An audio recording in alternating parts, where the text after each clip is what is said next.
Kasi nga sabi ko sa kanya, ulit muna bago pumunta sa kasi Mahalin mo. long drive. So sabi ko sa kanya, yung day na to is sobrang pero gusto ko kasi tutukin na yung legit na nasa store talaga.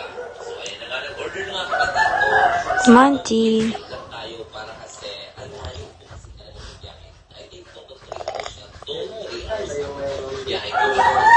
Bumayag na kami at nakabuk ko dito dahil nagtatanong ako sa kung saan maganda makasakay. Meron na pala tayo bago sa kukuha para sa Dito na kami dito sa Islim. Dito yung dito talaga yung kuna namin. Last time dito na sa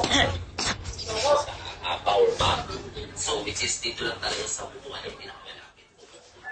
Cebu. Tapos to ride a flight. So magpa-flight ako. Sobrang tight na rin sa budget.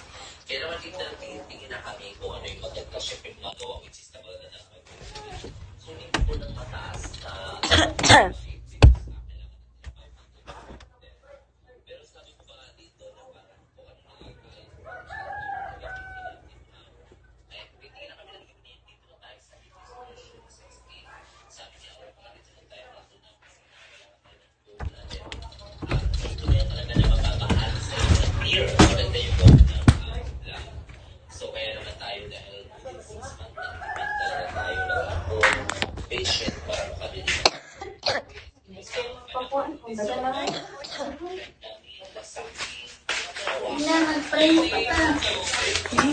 Meron sa likod, oh. Kawali siya, siyaw. Siyaw.